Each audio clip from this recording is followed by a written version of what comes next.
こんにちは、ゆかです。本日も WWDC 引き続き来ております。今回の動画では iOS27 のプレビューをしていきたいと思います。Siri AI も先行アクセスがあるので、実際に使ってみてどんな感じなのかチェックしていきたいと思います。始める前に一つ注意点なんですけど、今回お見せする iOS27 はデベロッパーベータ版なので、秋に出る最終版とはちょっと変わる部分もあるかもしれないので、そこだけちょっとご留意ください。ということで、まずは Siri AI から見ていきましょう。今回の発表の主役といっても過言ではないかもしれません。ちなみに Siri AI はまずは英語だけになるので、今回のテストも全て英語で行っていきます。まずちょっと最初に言っておきたいのが、今回の Siri AI めちゃくちゃ良くなっていて、今まで皆さんが抱いていた Siri への思い、一回捨てた方がいいと思います。私もちょっと一回捨ててきました。まず最初に Siri の新しい単独アプリが出ました。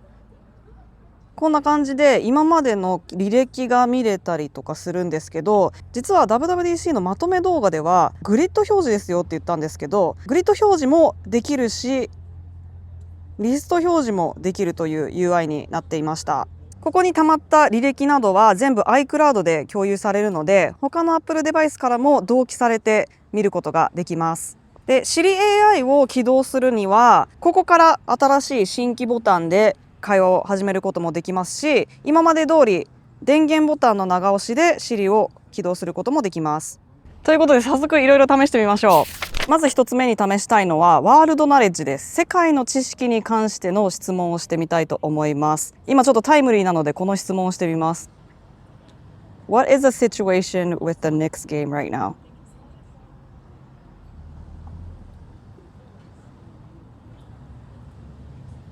はい、ということでこの前のニックスの試合を調べてみました。こうやってスライドすると全画面になったりするんですけど、この前の試合ニックスが負けてしまいましたが、次にまたさらにここをつなげて質問してみます。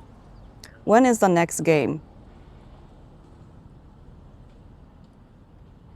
次の試合の情報を出してくれました。そしてさらに追加で Can you put this in my calendar? とやると、今調べてくれた試合の情報を私のカレンダーに入れてくれました。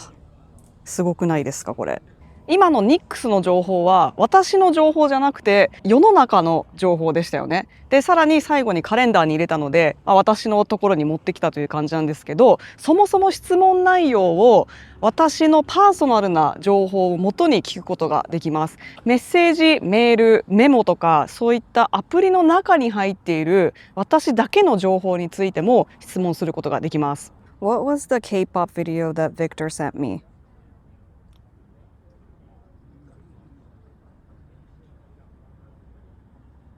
ビクターが最近コルティスにちょっとハマってるっていうことでリンクを送ってくれたそうです。ちょっとここバグってるけどね、Apple Music のリンクを送ってくれたみたいだから、ここから直接コルティスの動画に飛びました。カレンダーにある情報について聞いてみましょう。もうすぐねピノの誕生日なんですけど、ちょっとそれについて聞いてみたいと思います。 When is Pino's birthday and how old is he turning?うちのワンコのピノさん、はい、出てきました。6月30日が誕生日で、今は7歳で来月8歳になりますということがしっかり正しく出てきました。もうちょっと複雑なことにチャレンジさせてみたいと思うんですけど、ちょっとコンテキストを話すと、毎週なんかねデリバリーボックスみたいなのをやってて、毎回その季節の旬の野菜を届けてくれるっていうデリバリーサービスを使ってます。でそれが毎週毎週違う野菜を届けてくれるので、先週何が届いたかとその野菜を使ってどんなレシピが作れるのかっていうのを聞いてみたいと思います。What are the vegetables I got in my farm to people order last week? And can you recommend me 3 recipe ideas using those vegetables? はい、こんな感じで出てきました。ソースは私のこのメールに来たオーダーの詳細、そしてこの野菜を抜き出してくれて、さらに3つのレシピのアイディアを書いてくれました。These look great. Can you make the recipe and add them to a new note?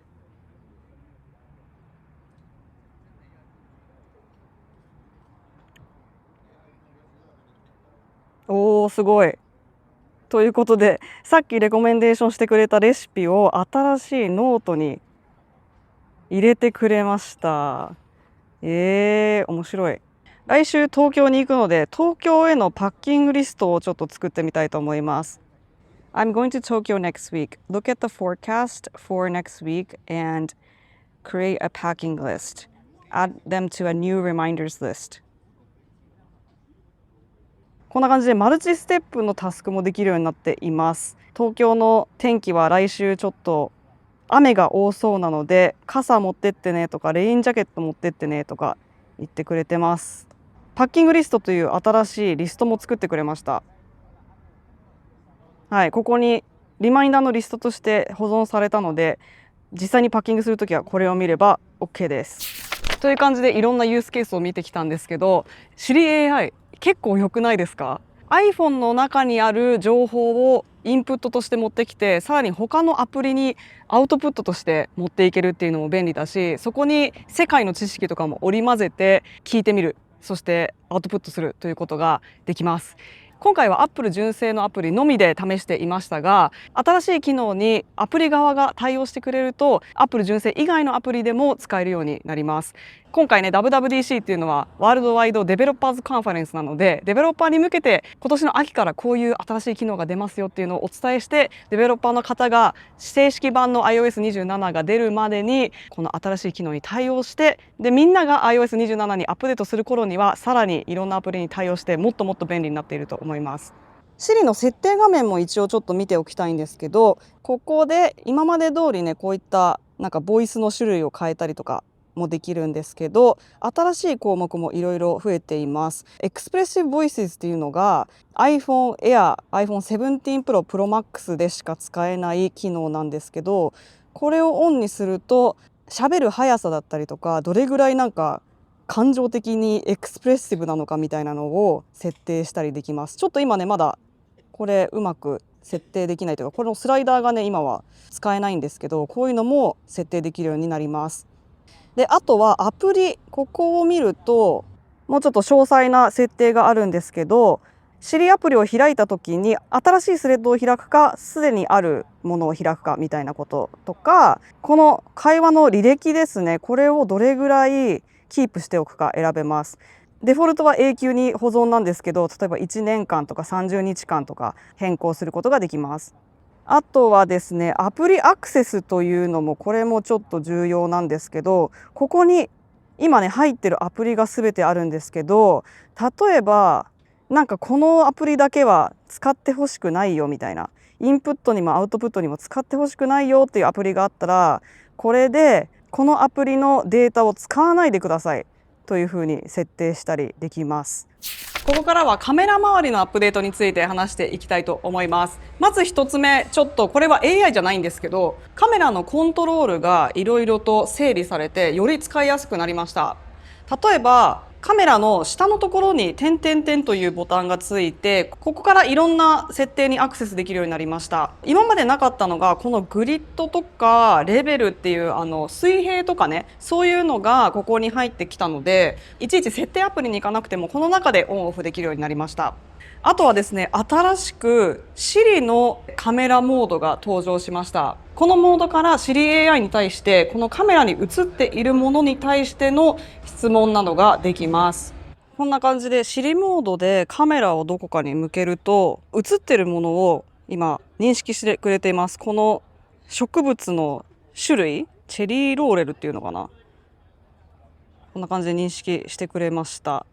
はい、なんかチェリーローレルについての説明文が出ています。さらにですね、ここのボタンを押すと、今ねちょっと Google とかうまく認識できないんですけど、メルカリで似てる植物を見つけたり、Pinterest で見つけたりしてくれました。私の iPhone に入っていて対応しているアプリがここに出てくると思うんですけど、こんな感じで、見ることができます。あとは買い物系だけじゃなくて栄養価についても調べることができるので、カメラを食べ物に向けるとその食べ物を認識してその栄養価を分析してくれます。あともう一つ面白いユースケースが、名刺を読み込んでそれを直接連絡先に登録できます。実際に私の名刺でやってみましょう。こんな感じで私の名前と連絡先が書いてあるんですけど、これをSiriカメラで読み込んでみます。そうするとここにアッドコンタクツというものが出てきたので、クリックするとここから直接私のコンタクト、これもうすでに入ってるんですけど、アッドすることができます。普通にSiriボタンを押すと、ここになんかその映ってるものの情報が出てくるんですけど、この私のやつ見てください。湯川大石がブルックリンベースとデジタルクリエイターで、なんかこの会社を経営していて、プロダクティビティツールやノーションのテンプレートを販売していますみたいなことまで情報が出てきました。なので Apple Intelligence の中におそらく私の情報が入ってるみたいです。あとは Siri AI によって写真を撮った後にもいろいろとできることが増えました。まず一つ目が空間リフレームなんですけど、これ結構発表の時もおって思ったんですが、すでに撮ってある写真のアングルを後から変えられます。こんな感じで先ほど写真を撮ったんですが、これをちょっと編集してみます。この設定画面から新しく Apple Intelligence 関係のツールが追加されてます。ここに行くとクリーンアップ、これは前からありましたね。エクステンドとリフレームがあります。まずリフレームをやってみると、こんな感じでロードされて、なんと指でドラッグしてこんな感じで横と縦のアングルを変えられるんですよ。もともと撮った写真よりもうちょっとなんか上からのアングルにしたかったなとか、下からのアングルにしたかったなとか、この手の位置もうちょっとこっちだったらよかったのになみたいなことあるじゃないですか。ちょっとこれぐらいにしてみますね。でそうすると今ちょっとぼやけてたりとかいろいろこう歪んでたりするところがあるんですけど、そこを Apple Intelligence を使って補完してくれます。はい、できました。なかなか自然じゃないですか。これでビフォーアフターこんな感じでちょっと角度が変わってますよね。という感じのことができちゃったりします。例えばこの写真はもうちょっと広かったらいいのになとか、例えば私がよくあるのはこれを YouTube のサムネに使いたかったのに縦型で撮っちゃったみたいな時、もっと横にスペース欲しいなっていう時は先ほどのエクステンドという機能を使えます。こうすることによって今周りがぼやけてますけど、足りない部分を補ってくれるんですよね。このアスペクト比変えまして、じゃあ例えば私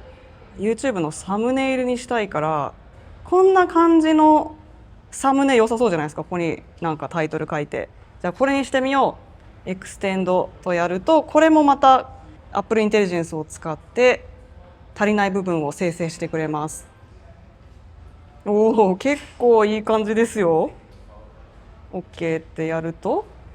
これビフォーアフター見れるかな。もともとはここまでだったんだけど、ここを足してくれました。めっちゃ自然に足されてますね。他にもいろいろとちょっと細かいアップデートがあるので紹介していきたいんですけど、まず1つ目がロック画面です。ロック画面が新しいカスタマイズがちょっとできるようになっていて、この時計の部分前特大にできるようになりましたよね。今度は逆にめっちゃ小さくできます。なのでもう写真をメインにしたいよっていう人はこんな感じで超小さくすることによってロック画面を大きく使うことができます。あとは新しい iOS27 の壁紙も出ています。これが3種類あるんですけど、このなんかベーシックなやつとダイナミックっていうのがあって、これちょっと今ちょっとずつ色が変わってるんですけど、時間帯によって色味を勝手に変更してくれます。でもしくはもし好きな色がある場合はお好きな色にこうやってカスタムして使うこともできます。この壁紙よく見ると27